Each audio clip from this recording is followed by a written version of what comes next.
నువ్వు మాట్లాడారా? అయిపోతాక నేను బయట ఉంటాను. అక్కర్లేదు, నువ్వే మాట్లాడు, నేనే బయట ఉంటాను. ఈడు వచ్చాడు, నువ్వే కదరా ముందు నాతో చెప్పావు. నువ్వే మాట్లాడు. అక్కర్లేదు. గిరిగాడారా? నువ్వు వచ్చావు ఫస్ట్ నాతో చెప్పాడు. వద్దురా, నాకేం తొందర లేదు. ముందు రమణ గారితోనే మాట్లాడు, నేనే వెళ్తాను. ఏ గిరి ఆగు. నీకు తెలియదురా బాబు, ఇడు పెద్ద నస. ఈ నోట్లో నోరెడితే అవన్నీ బతకనివ్వడు. రావనా నువ్వన్నా చెప్పు.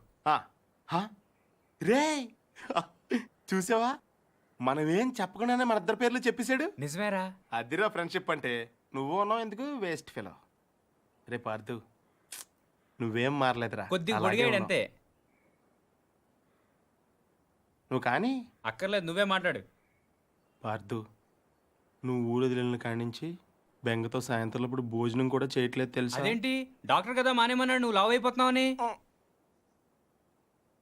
నీ ఫీలింగ్స్ అని చెప్పారా? నేను బయట ఉంటాను. ఓకే ఓకే, ఇంక మాట్లాడను, సరేనా? ఇంకేంటి పార్థు విశేషాలు? నువ్వే చెప్పాలి. ఏముంటాయి, మన వాళ్ళంతా తల చోట సెటిల్ అయిపోయారు. చదువుకున్న వాళ్ళంతా టీచర్లు అయిపోయారు, చదువురాని వాళ్ళంతా స్కూల్ ఎట్టేశారు. తెలివైన వాళ్ళు అప్పులు ఇచ్చి వ్యాపారం చేస్తున్నారు, తెలుగు తక్కువ వడ్డీలు కట్టి వ్యవసాయం చేస్తున్నారు. అలా బయటికి వెళ్ళి కాఫీ తాగి దమ్ము కొడదాం రారా. ఒక్క నిమిషం, అత్తయ్యకి చెప్పొస్తాను. ఇప్పుడు షర్ట్ల గురించి ఆవిడకెందుకు, అనవసరం కదా. కాఫీ వరకు చెప్పొస్తాను. అయితే ఓకే.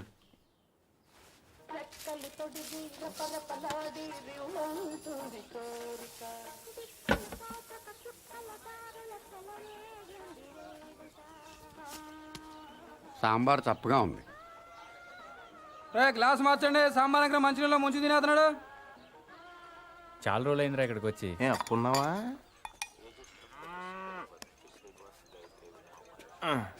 సత్తిగా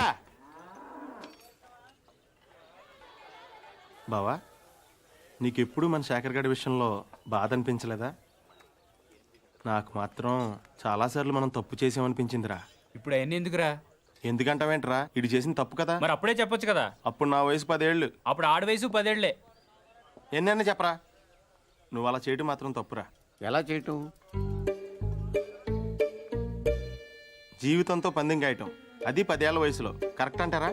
ఎవరి జీవితం, ఎవరు పందెం కాశారు, ఎవరి వయసు 10 ఏళ్ళు? నేను ఇన్ఫర్మేషన్ చెప్పట్లేదండి, ఫీలింగ్ గురించి చెప్తున్నాను.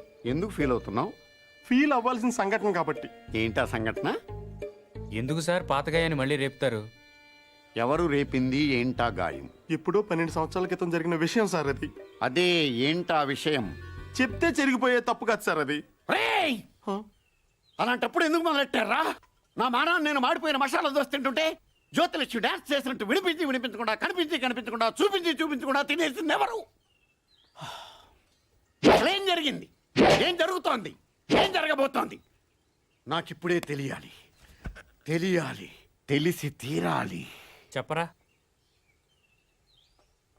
వద్దు, ఈడైతే లాయర్లాగా ఈడైపోయి చెప్తాడు, నేనైతే జడ్జిలాగా అందరి వైపు చెప్తాను. ఏం చెప్పినా నా వైపు చూసి చెప్పు. 12 సంవత్సరాల క్రితం ఇదే ఊళ్ళో నేను, పార్థు, గిరి, పూజారి గారి అబ్బాయి శేఖరం 5వ తరగతి చదువుతున్నామండి. ఓ రోజు ఈ పార్థు శేఖర్ గారిని నీకు ధైర్యం లేదని ఏడిపించాడండి. దానికాడు ఒప్పుకోలేదండి. అప్పుడు ఈ పార్థుగాడు ఆడితో పందెం వేసాడండి. అయితే రాత్రి 12 గంటలకి శ్మశానం వెళ్ళారా? అప్పుడు ఒప్పుకుంటాను. వెళ్తాను, నాకేంటి భయం. అలా అయితే మేము మధ్యాహ్నం వెళ్ళి పీర్ సాహిబ్ గోరీ దగ్గర 4 నిమ్మకాయలు పెట్టొస్తాం. నువ్వు రాత్రికి వెళ్ళి పట్టుకురావాలి. పట్టుకొస్తాను. మేము వద్దంటున్నా వినకుండా పార్థుగాడే శేఖరాల ఇంటికి వెళ్ళి ఆయన లేపాడండి. శేఖర్ గాడు ఒక్కడే శ్మశానంలోకి వెళ్ళాడండి. ఆ రాత్రిపూట పీర్ సాహిబ్ గోరీ దగ్గర మేము పెట్టిన 4 నిమ్మకాయల్లో 3 నిమ్మకాయలు తీసాడండి. సరిగ్గా 4వ తీసే టైంకి ఎవరో పట్టుకుని లాగినట్టు అనిపించిందండి. అంతే, దెయ్యం అనుకుని పాప మాడి గుండె ఆగిపోయిందండి. పొద్దునే చూస్తే చెట్టుకోమ్మండి. దెయ్యం కంటే భయం మా చెడ్డదండి. పార్థు ఎక్కడా? పాపం అప్పటి నుంచి శర్మ గారు కోలుకోలేదురా. శైలేష్ తెలుసుగా, శేఖర్ గారి చెల్లెలు.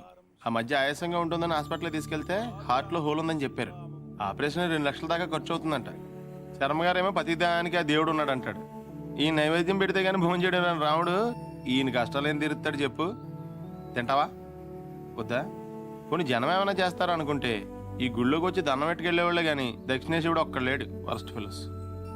ఆనుబాహుమరవిందదళాయతాక్షం రామం శాచర ఆయన ఇంటికి ఒకసారి వెళ్దామా? శాచర వినాశకరం నమామి. రామా సీతమ్మ తల్లి. ఏమండి? ఎవరు? మేము రాజమండ్రి వెళ్తుంటే దారిలో టైర్ పంక్చర్ అయింది. అయ్యో, దగ్గరలో సైకిల్ షాప్ కూడా లేదే. పర్లేదని మేము తోసుకుంటూ వెళ్ళిపోతాం. కొంచెం మంచినీళ్ళు ఉంటే ఇస్తారా? ఒక క్షణం బాబు, తెస్తాను. అదే చేత్తో తినడానికి ఏమైనా తీసు.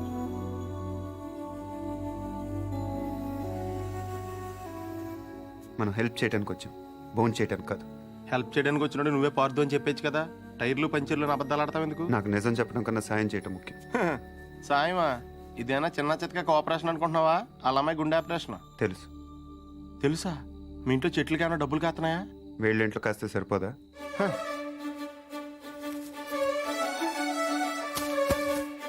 ఏంటది? డబ్బులు డబ్బులా? ఎంత? 3 లక్షలు. 3 లక్షలా? ఏం సరిపోదా? నీకు అలా అర్థమైందా? మందార చెట్టు కాబట్టి 3 వేసావు. అరటి చెట్టు ఉంటే 5 హెద్దువా? ఇంట్లో ఏం లేవు బాబు. పొద్దున స్వామికం చేసిన అప్పాలున్నాయి. అప్పాలా? ఆ విషయం మీరు అంత మొహమాటంగా చెప్పాలా? అవి అంటే నాకు ప్రాణం. అంటే దారిలో అవసరమైతే పనికి వస్తాయి కదా అని. అయ్యో పర్లేదు, తీసుకో బాబు. థ్యాంక్స్ అండి. మంచిది బాబు. పద. ఒక్క నిమిషం. ఈడెవడో అర్ధరాత్రి వచ్చి అప్పాలు తిని అర్థం లేకుండా మాట్లాడుతున్నాడు అనుకోకపోతే మీకు ఓ విషయం చెప్పనా స్వామి? చెప్పు బాబు. పిన్ని గారిని రోజు ఆ తులసికోటకి పూజ చేయమని చెప్పండి. చేస్తుంది బాబు. ఉత్తినే కాదు స్వామి, ఈ మందార పూలతో చేయమనండి. లక్ష్మీదేవి తాండవం చేస్తుంది. అదే చేతితో చెట్టు మొదల దగ్గర క్లీన్ చేయించండి అమ్మా. అక్కడ బాగా ఎక్కువగా చెత్త అది మొదలు మటుకు ఇంపార్టెంట్ అమ్మా మందార చెట్టుకి. గుర్తుంచు.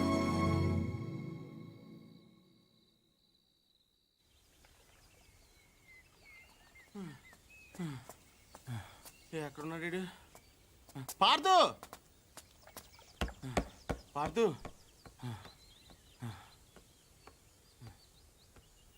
రే పార్దు, నేను రాత్రి పూజారి గారి ఇంటికి రాముడు హనుమంతుడు వచ్చి వెళ్ళారంట తెలుసా? ఎవడో అనుకుంటున్నావా? మనమే, సీతలైన రాముడు తోకలైన హనుమంతుడు. 3 లక్షలు ఉంటే 6 నెలలు పేకాడొచ్చు, 6 ఏళ్ళు మందు కొట్టొచ్చని తెలుసు కానీ శ్రీరాముడిని శర్మ గారింటికి తీసుకెళ్ళొచ్చని నీ వల్ల తెలిసిందిరా బాబు.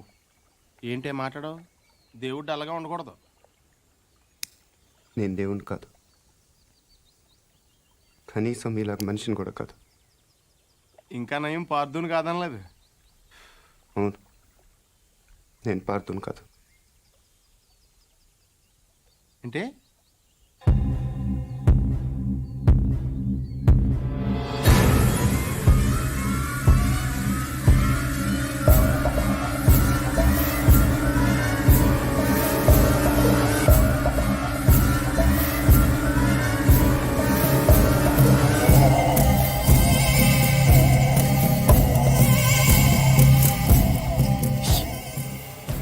నువ్వు పార్దు కానప్పుడు శర్మ గారు వాళ్ళకి డబ్బులు ఎందుకు ఇచ్చావు?